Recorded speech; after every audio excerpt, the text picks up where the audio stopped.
Good evening, everyone. This is Rennie Jacques with tonight's free video. First thing I want to talk about is the importance of those daily support and resistance levels.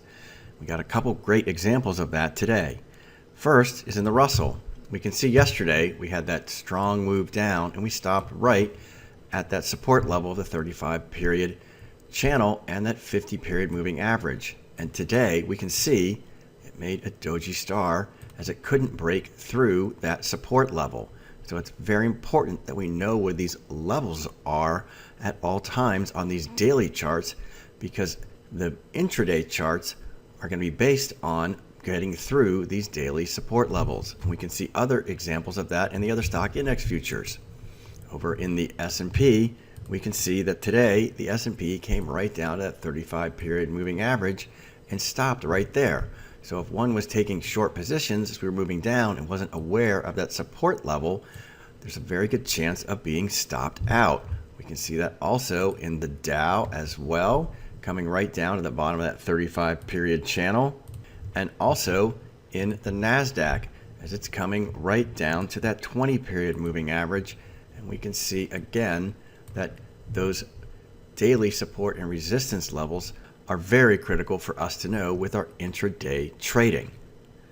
Now, with all these moves that we've been getting in the market, a lot of people have been asking me also about potentially taking longer term positions in some of these stock indexes. Now, a lot of people don't necessarily like to take long-term positions in futures.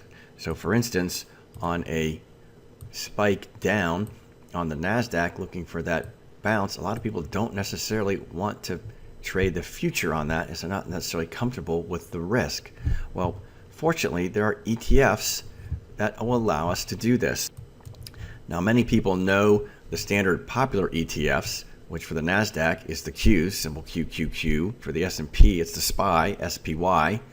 And for the Russell, it's IWM. But there are also inverse funds and leverage funds as well that we can use for our trading. So for instance, for the NASDAQ to take short positions, one could buy the QID, which is the ultra short Qs fund. So that moves in inverse to the NASDAQ, as we can see here. As the NASDAQ has been moving up, QID has been moving down.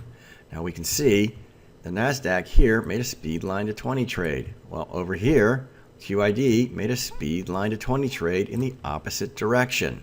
So that's one way that you can play these by using an ETF instead of the underlying future contract itself. Additionally, one could then use options trades with those ETFs to give themselves a higher probability even still on those trades.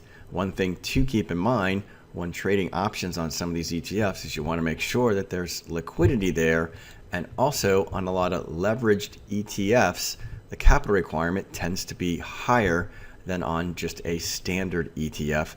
So something you want to keep in mind and look at when you're making those trades. Hope everyone has enjoyed tonight's video and look forward to seeing everyone soon. Take care, everyone.